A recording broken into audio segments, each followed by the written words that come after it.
Yeah. In the shadows where whispers collide, I walked with a grace that you couldn't abide. Silken schemes wrapped tight in my hand, a spirit so bold they won't understand. Glimmers of power arise from the dust, but I'm just a woman in my heart I must trust. Who am I when the light starts to fade? A figure of darkness and legends displayed. They'll judge from the throne, but they can't see my play. In a kingdom of hearts where I long to be free.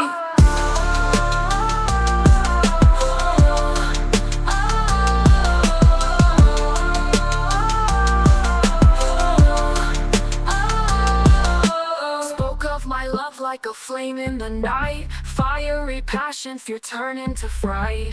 Twisted tail spun tight like a vine, a queen in my realm, yet they crossed each line. Bearing the weight of a crown forged in lies, looming shadows hide the truth in my eyes. Who am I when the light starts to fade? A figure of darkness and legends displayed. They'll judge from the throne, but they can't see my play. In a kingdom of hearts where I long to be free.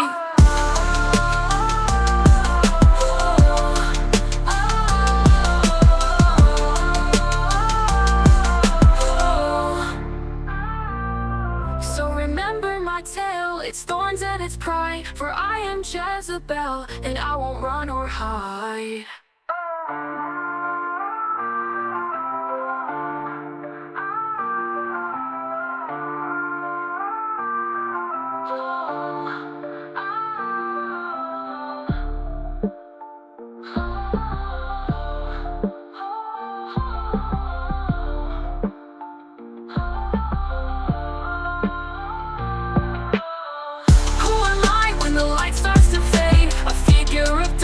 And legends display. They'll judge from the throne, but they can't see my play. In a kingdom of hearts where I long to be free.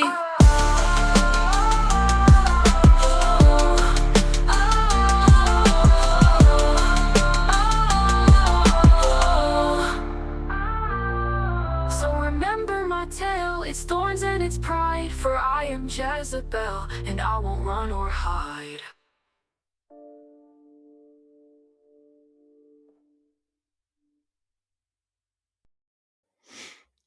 Greetings, brothers and sisters. Check, check, check. And we are coming to you from St. Louis, Missouri. And we're coming to you in the name of Allah, Lucifer, Yahweh, Alleluia, Alleluia. And we want you to fall into the loving arms of your mother and remember, recover, and return. Because we believe on a practical level, that's what works. And you can manifest all the worldly success you like, but that's no deeper than clown face Joyce Meyer or Ronald McDonald, violator of young ladies, Drumpf. That's what his name really is. And we greet you, and we love you. We're thinking about you. We send a om to our sister Jo, Z. And we want to begin tonight with saying the Jewish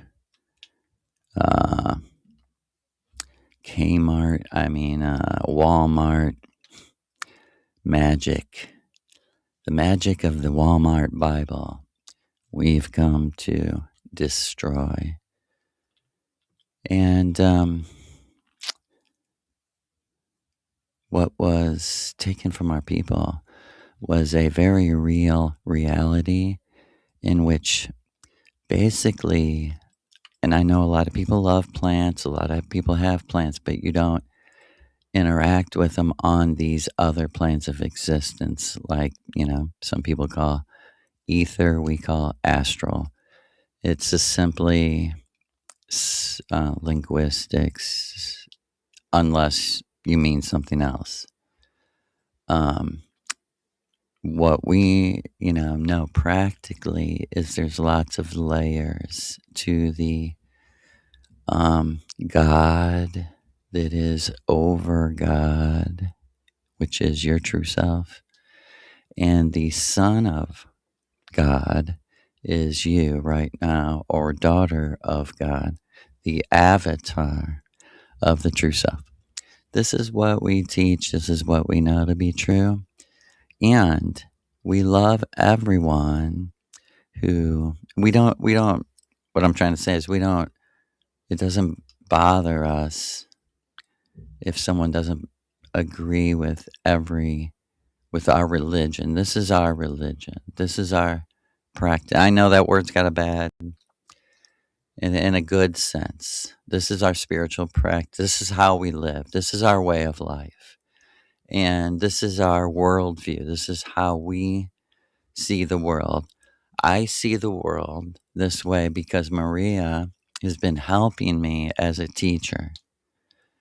So it's funny when some people like look down on me.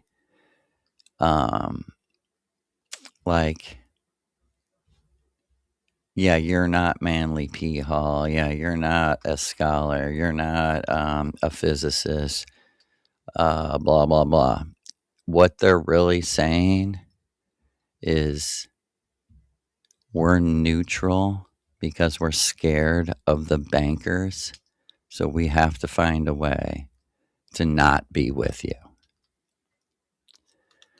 And like Maria said, this is where we draw the line. This is where love and hate are on the same side. Love and hate are positive.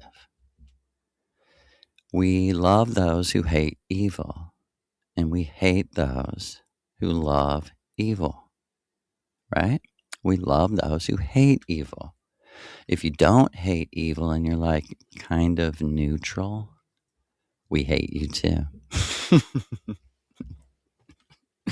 But we do, and it's funny out of delirium. But we're speaking to our brothers and sisters. This is the most serious thing. Outside of the travesties of genocide and, robbing and stealing your life from you, outside of that, um,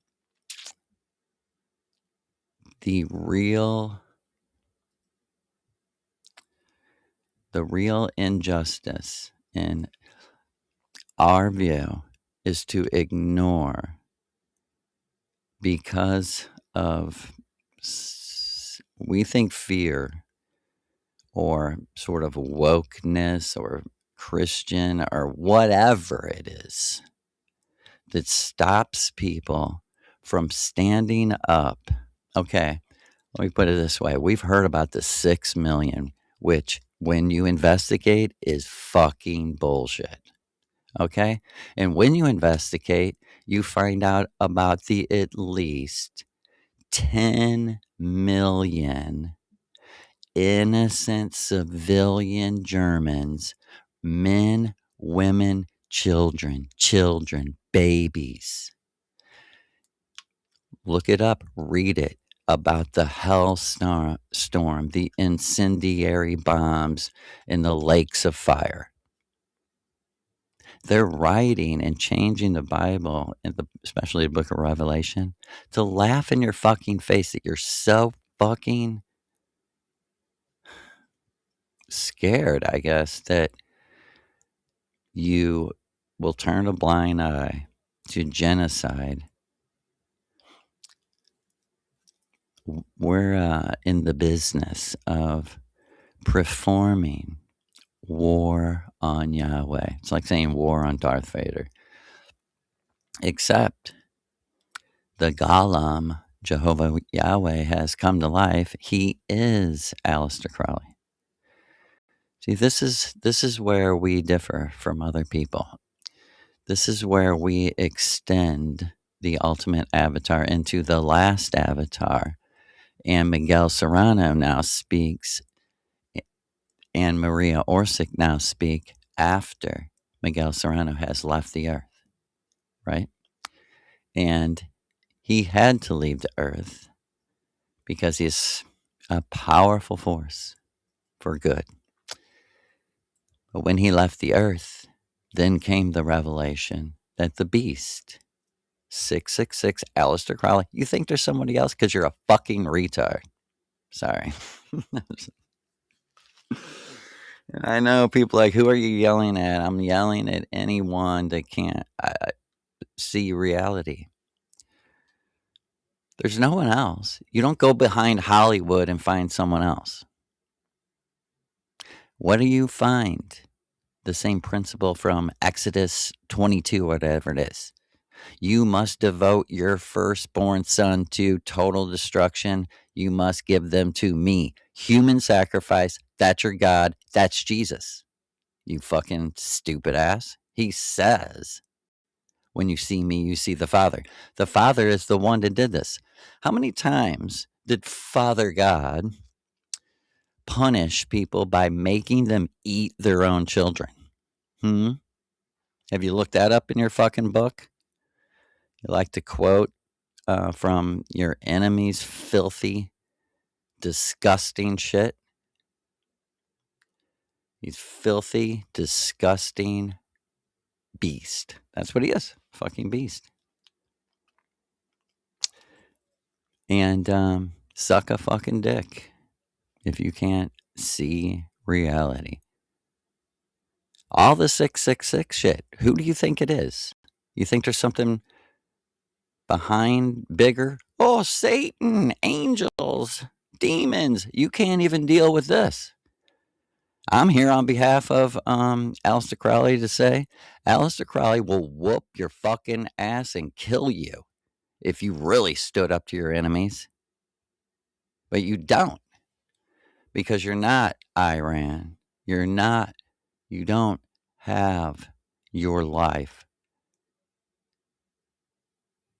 taken from you while a hand grips your throat and chokes you to death. Every day. Oh, what do you mean? I mean that the United States of America, me and Maria were talking before, she's here right now. You know what we've rolled up upon, what we can be proud of in America since World War II. We ended the fucking world in the real fucking world. But even if you can't deal with that in this world, which you think is real, which can't be, because your enemies wouldn't be saying, oh, it's possible you could be in a computer simulation. Well, if it's possible, we are. Dumbass. You can't see that. But like she said, the terrible thing, and I'm sorry, I'm angry at the unfairness it is to people who were melted in the streets of Germany. It had nothing to do with this. But people want to quote from the culture and book and shit like that and buddy up to the very fucking people that did this. Like I said, how much shame you should have if you've ever given $1. I don't mean to regular Christian churches. I can understand this, but I cannot understand the worldwide fame of the Catholic pedophile church. Why would you ever give a single dollar to a global pedophile network that we know on paper? We know on paper all around the world in all these churches, these fucking disgusting fucking weirdos do this fucking shit. And, denounce them, renounce them. I'll never forget the ritual me and my wife did. And I had made the tea, and Maria said, can you go get like a little piece of a mushroom cap break it into a little piece for you and a little piece for Joey. I said, yeah. She said, now come in here and I'll switch bodies with you. And through my mouth, she said, this day we come before you, God of Maria Orsic. Lucifer, this is your blood. Lucifer, this is your body. We consume your body and blood because we want to be one with you. And it was like, wow, like that was the final words that broke the curse, you know? Because you can't understand that the sophistication of magic, can you? The magician wants to twist you in a spiral of good and bad so he can switch the polarity, right? So he can start to make you believe, you know what the opposite of love is? Hate. And you shouldn't hate anyone. You should love your enemies. The people who strangle little girls to death, people who rape little girls to death, people who human sacrifice people every day, you should love them. Or maybe they're not your enemies. Right, Christians? You believe in human sacrifice. That's what it took to satisfy God's wrath, because you are a sinner that masturbates. I mean, how dare you generate your own self-pleasure? How are we going to monetize that? How would we monetize that? Huh? I was telling someone this whole bullshit about Jesus turned over the tables and he wasn't a banker. Dude, you don't see this? He was mad that they were exchanging money and making a profit off making you exchange your money. Like, you know, like when you arrive in a foreign country and you have to exchange your money, the temple had its own money. They refused to touch Roman money. So you had to bring the Roman money to a money exchange outside the temple, exchange your Roman money for temple money that could be given to Yahweh. Check this out. He didn't denounce that. He denounced that they were making a profit off exchanging the money, not that they were collecting sacrifices and money from the average people. In other words, Jesus was a goddamn church fucking dork that was like, well, the temple does need its donations. We shouldn't be exchanging money like this, though, but you should be giving to God. Why? Why does that nigga need anything? If he's got everything, why does he need fancy fucking shit? Why does the Catholic Church need fancy fucking buildings, gold fucking shit everywhere? Because you are the nigger church. And I don't mean black people in any way. I mean the most despicable. I don't mean racially.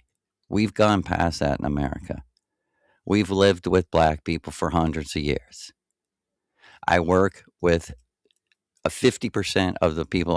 Our work is divided like 50-50. My whole life I've lived with black people. I've worked with black people. My friends are black. My best friend at work is black. I don't even know. When we say nigger, we mean the worst kind of cheating, two-faced hypocrite. That's what we mean. That's what Jesus is. See, he didn't go, I denounce this whole fucking system of collecting money from fucking poor people to build giant fucking temples. No, he didn't say that. He said this was his house, his father's house, and it should be fancy and blah, blah, blah. Yeah, because he's a cut. You just, okay, I'm stopping. And we're going to get to our reading. Oh, but first, I completely forgot what I had started. I want to encourage, okay, listen, anyone that's on any kind of psych meds, any kind of, medication that's mental and you need to wean off of it, this is crucial. This is what we're teaching. We're not one track minds. There's hundreds of plants. I mean, if maybe I should just have a show where we just talk about different plants, but there's, like I do talk about Amanita muscarium. There's bolet, bo, boleti. I can't even talk. Mushrooms too that are very great, kind of like Amanita muscaria, and very, very inexpensive. You can get the boletis pretty cheap. All legal. All this is legal. Okay, but and kratom. There's all kinds of things out there, but I want you to know you can build a daily relationship with these. This is how they got in their mind to tell you take this pill 3 times a day, right? And what's happening is you're building a relationship inside of your chemistry and your body with a ghost, with something that's synthetic and doesn't exist. It has no soul. It's like a fucking Frankenstein, right? And it can't cure you, can't heal you because it's not real and it's synthetic, it's robotic, right? It may seem like it's helping for a moment, or it may seem like it's making things a lot worse, which is more likely that your body is going, this is artificial, get it out of here. The actual metabolite, active ingredient. And don't be fooled by anyone that says, no, the active ingredient is the same. No, it is not. No, it is not. No, it is not. This is a fool that don't know the difference between petrochemicals and plants, right? But I want to encourage you to build relationships with plants as you wean yourself off. And some of the most important being the MAO inhibitor plants, Syrian rue, um, passion flower, and ayahuasca vine are all legal, all available on the internet. They might not taste great, but if you'll dedicate yourself and pray to, Maria's always said the mushrooms and the plants are the little gods. They're the real little gods, the real little teachers. Maybe we should drop the word gods altogether. The real little teachers. They're the teachers. They're little teachers. They specialize in a little thing, but they specialize in it, and you don't know what they know as a person, or at least you can't look at that other person and say, I know everything you know, because a person can rightly say, there's a good chance you don't. just on the odds, right? And these plants are kind of mood altering on a very subtle level, and you have to up the dosage to a threshold till you start to feel like I feel it doing something, right? Which may be, say, you're taking passion flower and you're just getting the regular capsules. You might need 5, 7 capsules at a time. These are plants, they're not drugs. You know, there's no toxicity, none. There's no toxicity in any MAO inhibiting plant that I've ever read about. You can take as much as you possibly want. It's food. Essentially, it's food. And you have to open your mind that, it may take 12 capsules. My doctor, I used to have a natural doctor, a naturopath doctor, and he gave me these supplements. This one supplement, he told me, start out with 6 at each meal. He said, and keep going up until you feel like it's doing something, even up to 12 capsules a meal of one single plant. So yeah, we want to and pray to the plant. Say, I want to know you. I'm inviting. Check this out. The plant is actually saying, can I come in? your body, your bloodstream, your energy field? Can I come in your energy field? And you're to say, sure, you are welcome in. So don't be so much like, thank you, plant. Be more like, I recognize now you're a person like me, and I want you in me. I welcome you into my body, which is my life, because it's connected to my brain, right? Let me take a drink. Okay, we're getting to it. MiguEL serRAno, son of the widower. Son of the widower. And we left off with this sentence. Hence, Christos for a time was also a bodhisattva on the earth. They say for 40 days. After having resurrected his body in order to go with it into eternity, the Magi are not cremated. The Magi are not cremated. In India, the fact that they do not cremate their highest yogis always caught my imagination. When in Hyperborea, the Siddha, that is the Divya, the gods, lost the ability to shapeshift and manifest, resulting in the sinking and disappearance of Hyperborea and her golden age. Aryans began to cremate their dead. So you hear that? When the gods, the great teachers, lost the ability to shapeshift and manifest as those things. And I think that also has a lot to do with switching bodies, like manifesting as a hawk would be to switch bodies with the hawk.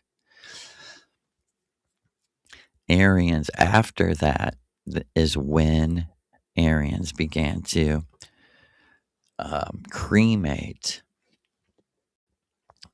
their dead.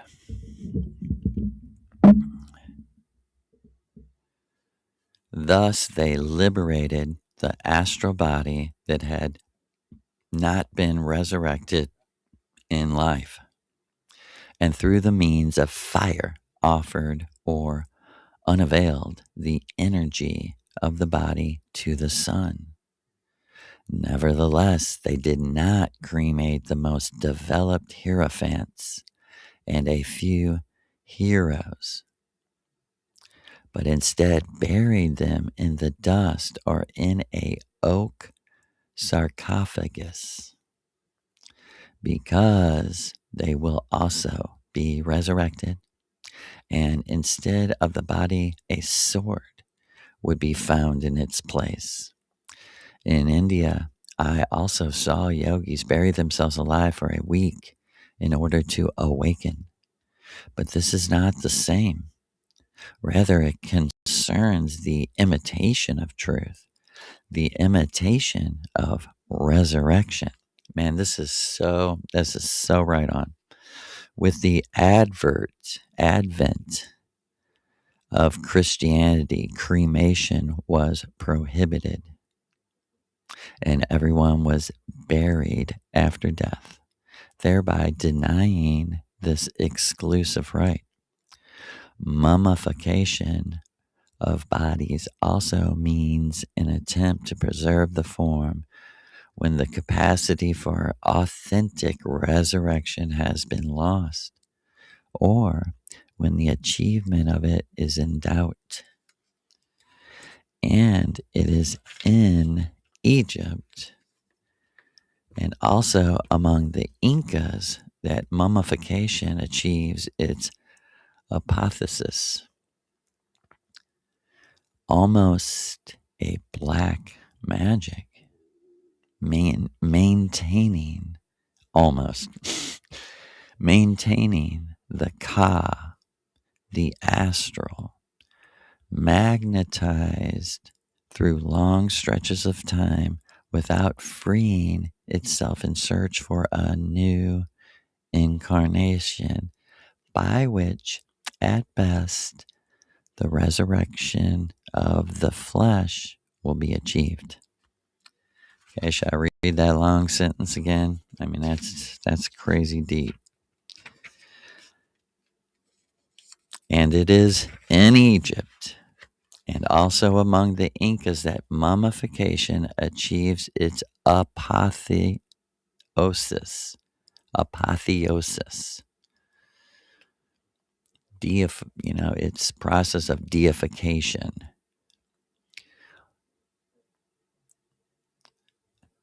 The mummification achieves this apotheosis, almost a kind of black magic, maintaining the ka, the astral, that is, magnetized through long stretches of time without freeing itself in search for another new incarnation, by which, at best, the resurrection of the flesh will be achieved. You know what that says to me?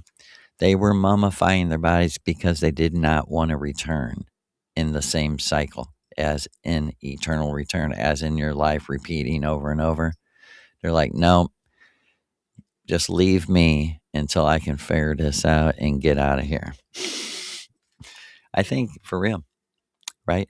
This is what I think it means, magnetized through long stretches of time without freeing itself, right? That's eternal return. That's the suffocation of the matrix. You feel like you're suffocating because you're like, hold it. Am I making progress? Or at the end of this road is the goddamn beginning of the same fucking road? Right? That's why, I talk about Rasta, Christian, and the dead end roads they are. Absolute dead end. Rasta has a mystical non-Christian sect to it, which is where Lu, really is Alleluia. But most of it has been Christianized, which completely ruins all of it. Moreover, back to the text, moreover, in the mummy, there seems to have been something unknown and dark. Something related to cannibalism that sought to extract some form of biochemical substance. You hear that? Psychedelic chemical from your what class? Third eye on in the actual pineal gland, from the bone marrow, even skull, and the blood atoms. Something similar to alchemical gold, the arum patabile that one drinks when seeking to prolong life and fortify the chakras. Members of the Yale University Secret Society, Skull and Bones, to which the presidents and leaders of the United States belong to, must know much concerning this. Okay, I'll read that again. About the mummy. Moreover, in the mummy seems to have been something unknown and dark, right? And what do we know this as, class? Adrenochrome. Adrenochrome. This is real. That these evil Thelema magician shamans, one of their favorite things is some kind of, they literally take the glands and pineal gland and other things from the body, and they make these alcohol extracts. And it's real. And they're like Maria said.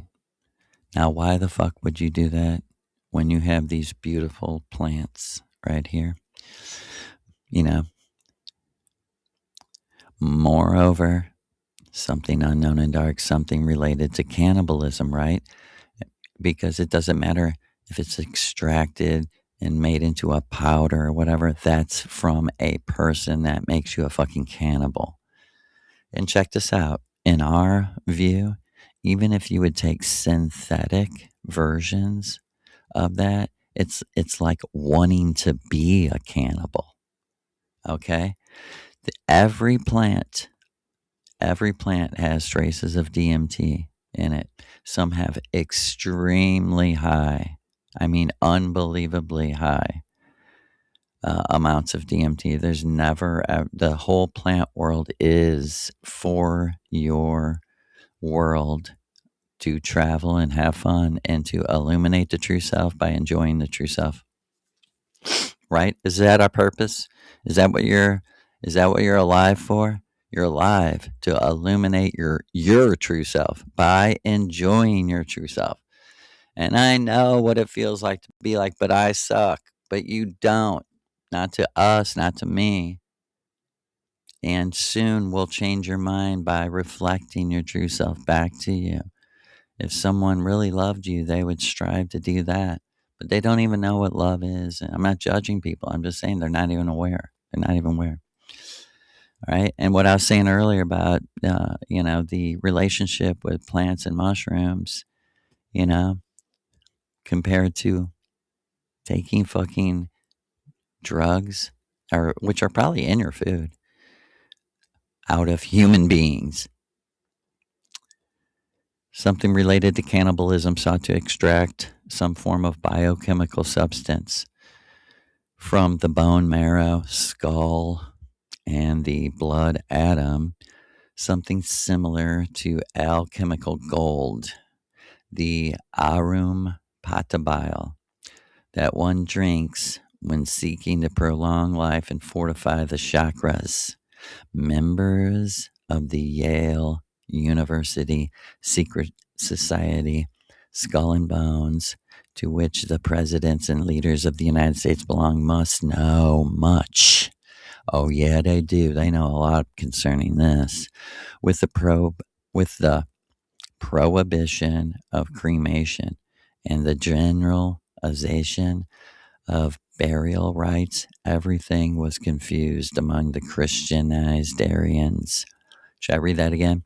With the prohibition of cremation and the generalization of burial rites. That's what Christians do to everything, make everything boring.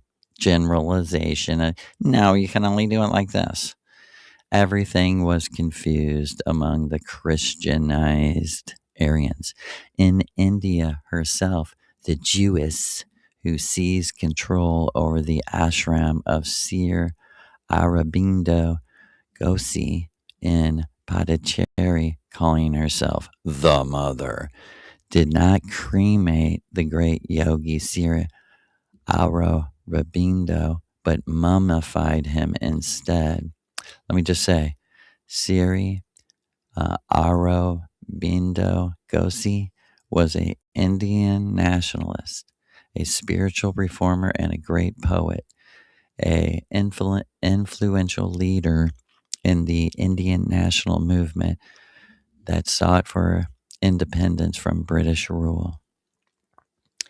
So this fake ass bitch came in and spoiled everything, and she just happened to be a banker, right? In this way, all right, she mummified him, though she was duty bound to cremate him for resurrection. In this way, she fulfilled her revenge to the end to prevent the realization of the ultimate goal of the Aryan initiation, which is the resurrection of the flesh.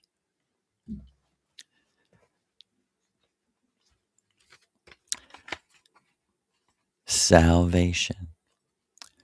I have attempted to explain and unveil what the K Christian initiation might be or could be as the only means by which a minority could be saved and thereby save everything from the sin and dogmatism that is Christianity, that the archetype introduced by stealth as part of the gears of Judaism, and thus the great cathedrals, the Annunciation of Leonardo, the Moses of Michelangelo, and the Art of Fugue by Bach would also be projected in order to have achieved this salvation.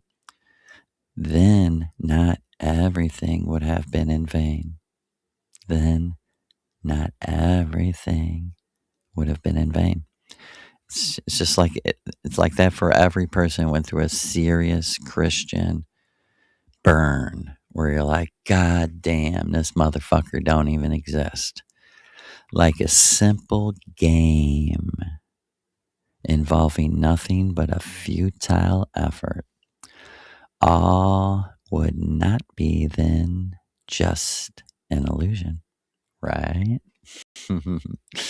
You get that? Should I read that sentence again? He's talking about Christianity. Yeah, we had some wonderful art and some wonderful music by Christians. And that art projected to achieve the salvation we are now finding from Christianity. And he says, so because of this art, then not everything would have been in vain. Like a simple game involving nothing but a futile effort. All would not be then just an illusion. Thus, the mortal blow of the ultimate revelation of the non existence of the fundamentals of Judeo Christian doctrine would be neutralized in the only way possible, thus revealing a greater esoteric Christianity for the benefit of a precious minority, who are the only ones that can be saved at the end of this time. For nothing can now be achieved by returning to the ancient doctrine from before Vatican II, as claimed by some tendencies of the contemporary Catholicism pedophile church, since such rationalism was exactly at fault for the vulnerability of the millennial structure in the very first place. Right? Rationalism took away our magic. You can be rational and magic at the same time. It's called knowledge, understanding, and wisdom on the astral plane, not in the illusion. We must rescue what the archetype has spoken of only quietly. We must rescue what the archetype has spoken of, but only quietly, almost in a whisper, so that the entire world will not hear him, but always in a quiet and low voice for the hearing of a hidden precious minority, perhaps those in Benedictine monasteries, or even among the Jesuits, or even the Dominicans, those who once created the Inquisition, and from out of them would develop perhaps one or two initiates, one or two, able to recover the totality of self. Total God man. This is what class? The Hegel rune. Complete. The six-pointed star. The pyramid in the pyramid is simply you as a complete person. I did and became who the true self sent me here to be. I am now Nos. After the total God man, the complete man, After having completed the authentic initiation of Christos, Lazarus, the astral body, come forth and walk. After the crucifixion or mystic death, when the self becomes conscious and is separated forever from the Father, he is not reabsorbed and dissolved in Brahma, but instead sits at the right hand and is able to resurrect in flesh, clothing himself with immortal Vajra and uniting with the astral body, making it visible at will, but without touching. And so he has given birth to the Son of Man. And so, you hear that? He has given birth to the Son of Man. You give birth to the Son of Man, or son of daughter. Son of woman, the daughter. Therefore, knowingly, in other words, it has nothing to do with an actual person. The complete twisted way that it's written on purpose and taught to you is to destroy you. Therefore, knowingly or not, when the ancient popes spoke ex cathedra, they referred to themselves as we the Pope. That is capital S, self, or capital I, united with the astral. The astral with the self, right? The astral is the astral of the avatar. We're uniting with the true self, Son of God and God, since they were already one. As it was, so be it, let it be. As it was, since they already were one in the Christic initiation from Wotan, from Odin, from Mithrislu, from Mani, and above all from Shiva.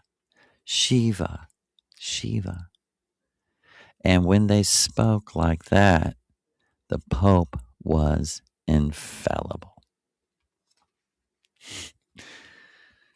When they spoke like that. Arian Christianity. What is it? Arian Christianity. When Professor Carl Jung was referring to K Christianity, telling us of the K, Christos, and the self were one, when he showed me his Gnostic ring, indicating to me the transformation he made in the symbol to Christianize it, when he rejoiced at the proclamation of the Catholic Church dogma of the Assumption of the Virgin, and understanding that henceforth Christos would have his feminine counterpart, Zadana, Yodana, accompanied by she, Christos, would be like the gods of antiquity. And let me tell you, they'd throw you straight out of any Catholic church or any Christian church for teaching anything like this. They would be like, you're a fucking heretic, you're going to hell. They would burn you at the stake. But what's crazy is even Carl Jung was born into it and was like, hey, we got to Christianize it. You know why? Because we got to monetize it. We can, none of us can make money. They have control of every bit of all the money. And Professor Jung had some great teachings and broke through some incredible walls of Christianity. But in the end, he wasn't an esoteric Hitlerist, and he did not recognize who MiguEL serRAno was, like Ezra Pound did. Like Ezra Pound, he did. And you can read, maybe we'll read that story sometime, of Ezra Pound didn't speak for many, many years. And the first person he spoke to after many, many years was MiguEL serRAno. The feminine counterpart accompanied by she, like the gods of antiquity. I believe that Jung was referring to tantric initiation, where the woman, the eternal feminine, is fundamental to the divinization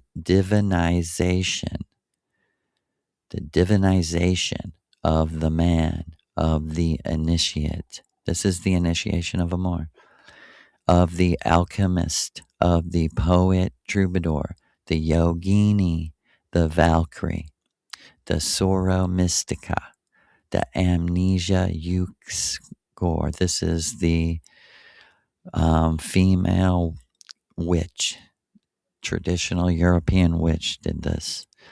In this critical hour of our civilization, before the Christians came and killed them all, in this critical hour of our civilization, in order to move through these complex territories, using the terms and concepts only comprehensible to a small minority, it is imperative to have a recourse to the linguistic terms provided by Jung, for he was the only one who has come closest to the vital essence, with only his profession, his Protestant ancestry, and Masonic affiliation preventing him from taking the very last step.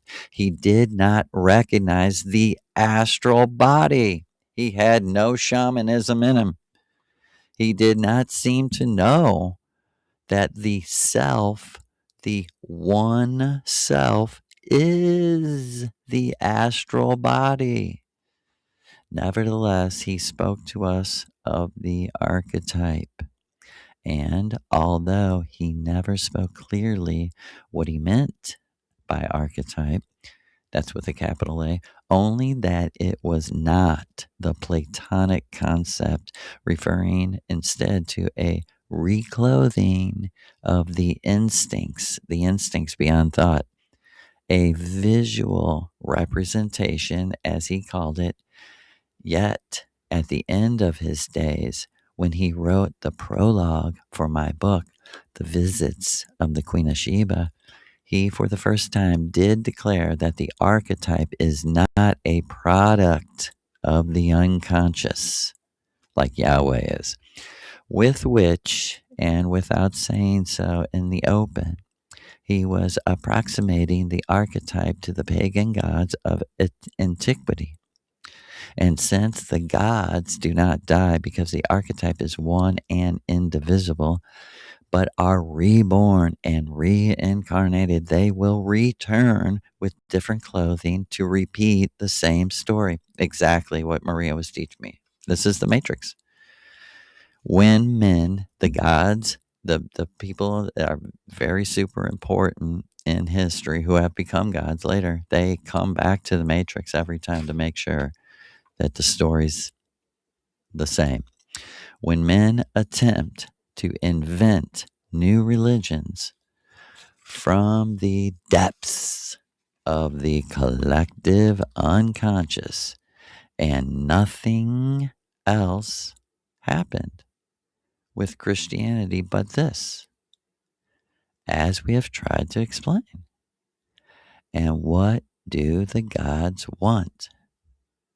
They want that man, the God who has fallen, the hero already separated from his divinity, to recover it, returning to the lost home, and that they should show him the way, though they know he shall never be a God like them, but something else now, unknown in the universe, able even to illuminate the darkness of God. They know this. They wait for it and desire it. That is why they help us, thus repeating the eternal story. And we'll be right back with Ultimate Avatar, brothers and sisters. And we are bouncing back and forth from books by Maria's direction. It's Mother who is directing things around here. She's the office manager. She is the most lovely, beautiful boss ever, ever, ever, ever, ever, and one fucking hell of a dancer to all kinds of music. She likes all kinds of music. She's here now saying, I don't make Joe play songs in our little warm up that he don't like. She said, I'm the office manager, but I let Joe have full control over the music because he tries to do it psychically. And we like that. We appreciate the effort. Sometimes I do take requests from Maria. And she has had some funny requests, like in the middle of a very crazy ritual. She's like, could you play me that song? You know, you used to listen to it when you were a teenager, when you were a punk rocker. It goes like this.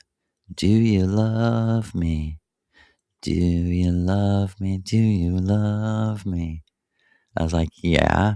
I put it on, and the whole song's about different dances, you know? It's like, can you mash potato? Mash potato. Can you do the twist? Do the twist. And she did every single one of the dances. I said, so you know 50s music too? She's like, yeah, love it. She's like, I love the vibration of this, like, just, she said, it reminds me of riding a horse. This, like, fast rockin' 50s rock and roll, you know? It's like,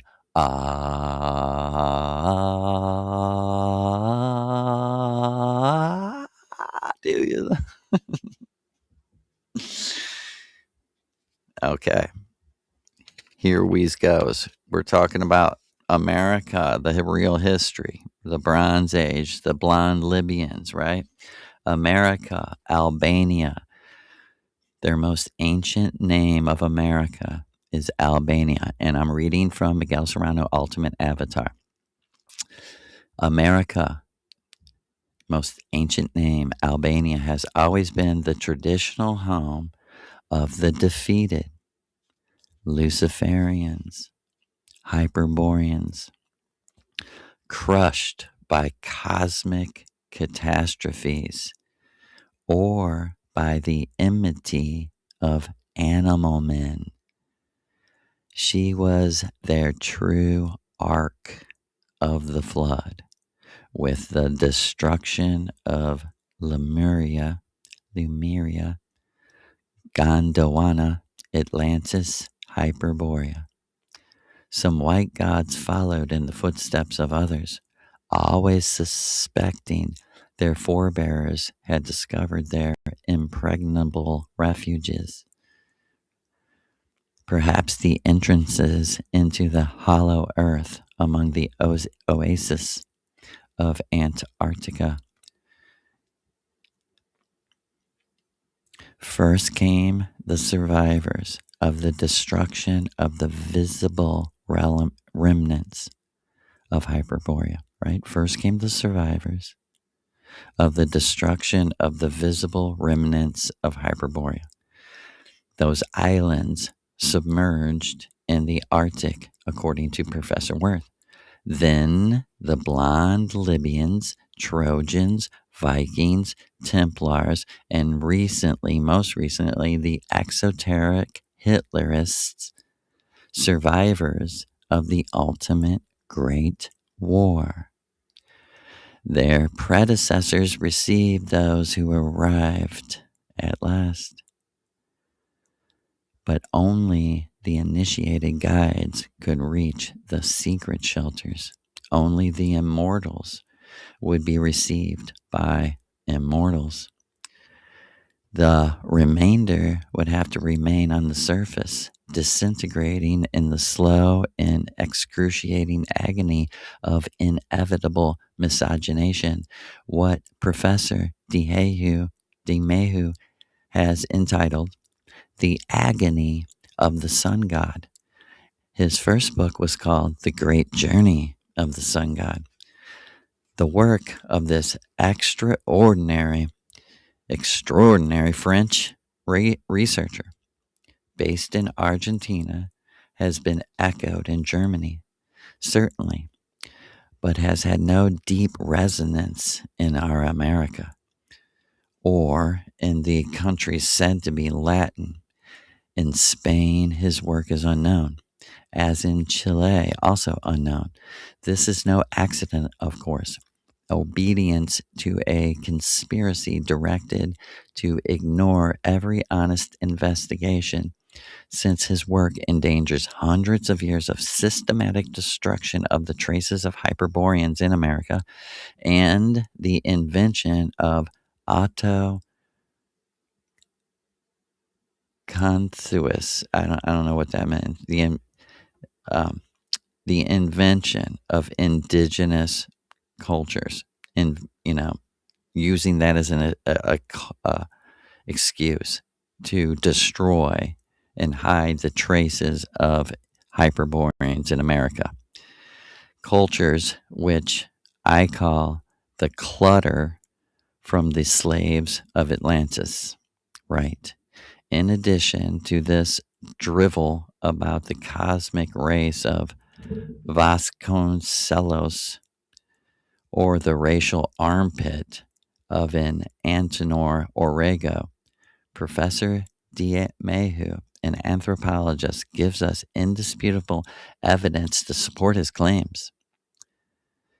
I identify with his struggle because since I was very young, I have also been driven to find the traces of the white gods in an open war against the oppressive atmosphere that surrounds us in this brown America. And that's not racist. That's just saying us white people have no clue where the fuck we came from. None.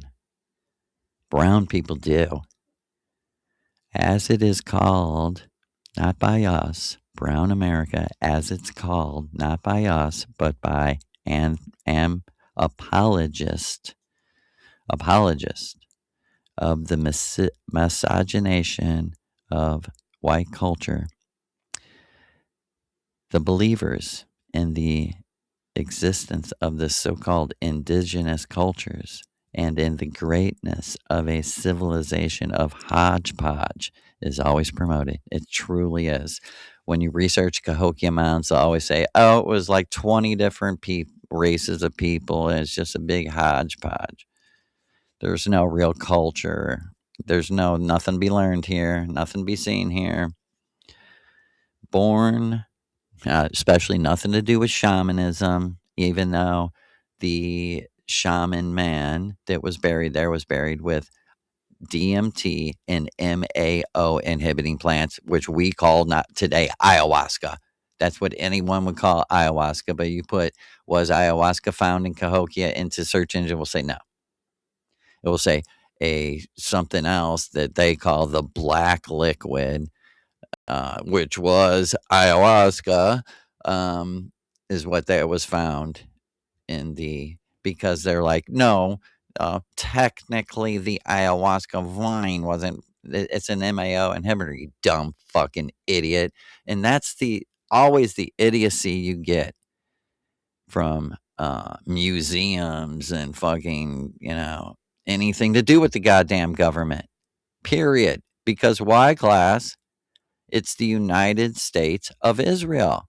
This is the United States of Israel, you dumb fucking Gentile. They hate your fucking white culture. Because why? It was shamanistic, independent, live and let live. That's never going to work for high taxes. That's never going to work for the building fund of these gigantic cathedrals and temples that they rape little kids in. And you see, This explains why this is a fact. Look it up. The white race from the late 1800s to now went from 30 to 31 or 32%, which three races basically, and it seems like it should be about 33% each, right? And it was pretty close. And around the late 1800s. And so by the 1950s and 60s, the white population had reduced to about 8 or 9% of the world's population and is reducing every day till there will be no more white people. And somebody might say, good. And we might say, you are retarded. Anyone that hates variety, hates diversity of choice, don't you want to have a choice of what you believe? Don't you want to know what the Druids really believe? So, because you might want to choose that. You might want to be a Druid. Don't you want to know what our ancestors really believed? Odin, Thor, Freya, Cahulin, Lu. We don't even know about these people, and the shit we do have in Europe is always given to us by the pedophile Catholics. They can never, ever be fucking trusted, ever.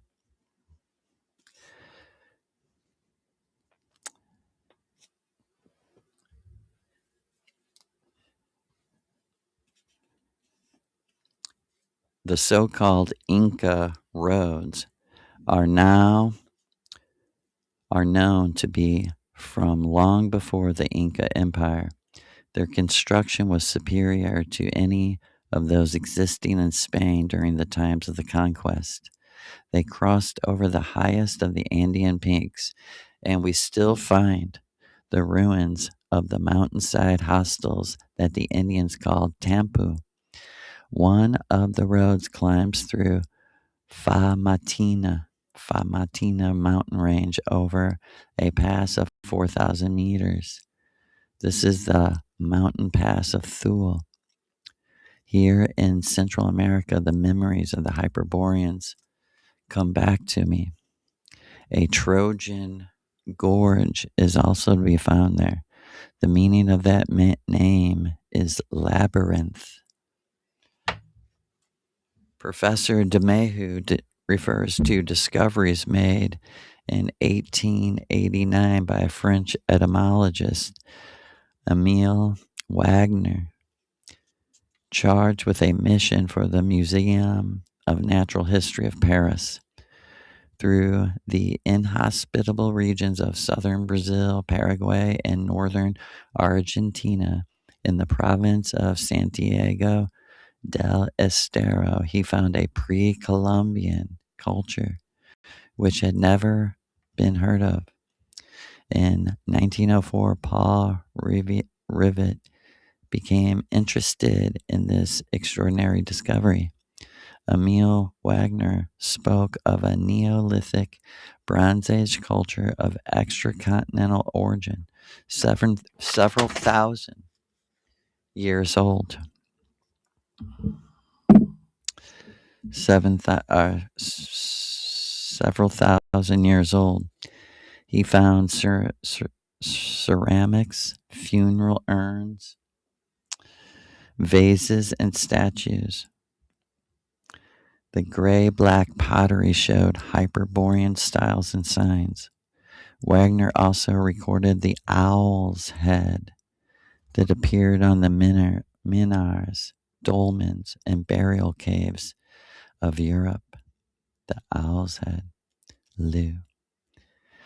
The Lou. The symbolic figures and alphabet form similar signs found to those are similar to those found in Troy. Wagner certainly did not know in his times about the blonde Libyans.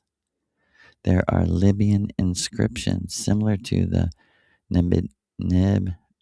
Numidian stelae, of the 6th century BC used by the Tiragi. In order to date the Santiago de Estero culture, Professor Di Meju sent 3 samples to the Center of Nuclear Research. The application of visual control surfaces in their new laboratories in Strasbourg to measure the radiothermal luminosity. They found an antiquity of 3,200 years, or rather 1,200 years BC.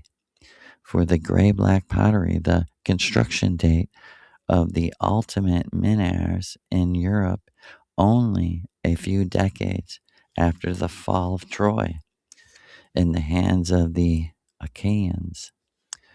The skulls studied by Professor DeMehu are dialectocephalic and correspond to Cro-Magnon man, inscriptions of a pre-alphabetic Hyperborean runes, representations of Thor and his hammer, undeciphered Libyan writings like those of Dr.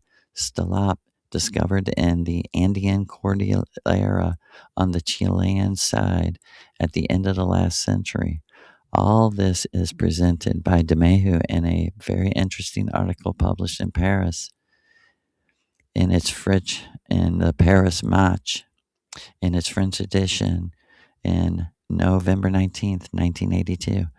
But the most extraordinary thing is his reference to the indigenous whites.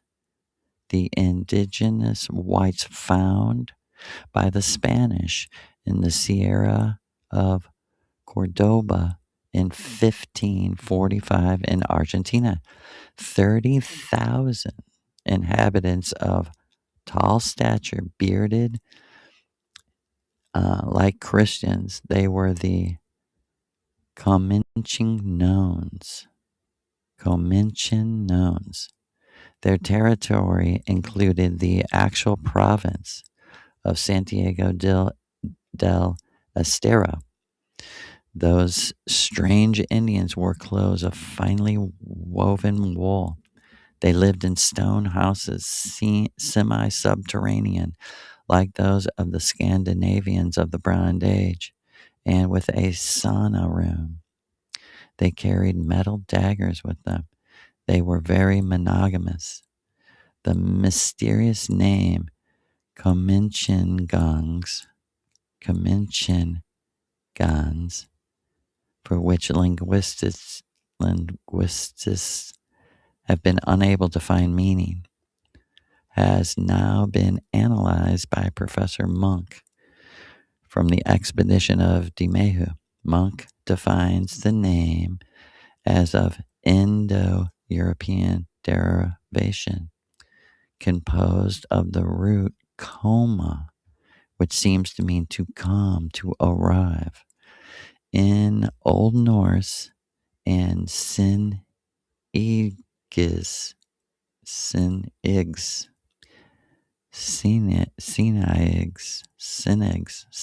like Sig, in Old Gothic, which means to the first to arrive. The Eddas tell us a catastrophe expelled the warriors from their Valhalla, the first to arrive. And the myths and legends of the Comanchengans,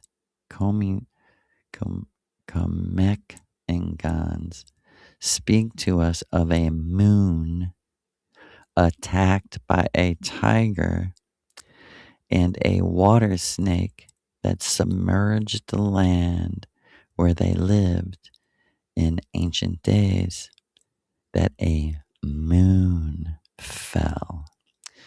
We'll pick up with the real history, right?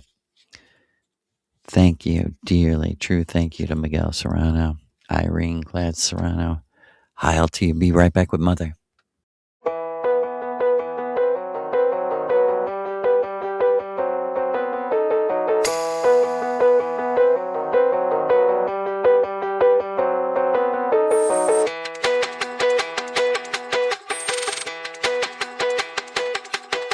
From a level where the cost just the woke up with a thrill, wandering through the shadows, never knowing what to feel. I thought I was a shaman, master whispers in the night. They underestimated, tried to keep me from the light. But I saw them I control every twist, every bend. So I turned it all around, made the game start to end. Now it's happened, ain't that eternal return? Are you conscious, do you burn, do you want to learn? Be a whisper in the dark, that's like if you wanna see. Figure out how to treat this water, take it if you're free. Loopholes, riddles, victims asking why. Justice brings some grace, echoes pierce the sky. Oh, but I saw them I control every twist, every bend. So I turned it all around, made the game start to end. Now it's happened, ain't that eternal return? Are you conscious, do you burn, do you want to learn?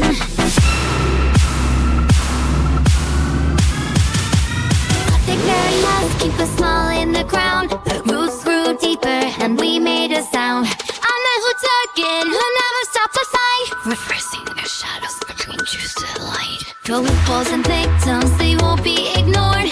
I'm here for justice to settle the score. Through trials and whispers, I grew stronger with time. What was hidden from me now sings in rhyme. Oh, but I saw them I control every twist, every bend. So I turned it all around, made their game start to end. Now it's happened, ain't that eternal return? Are you conscious, do you burn, do you want to learn? I've cause now been buried like the ground. Fighting for the wars, trying to drown.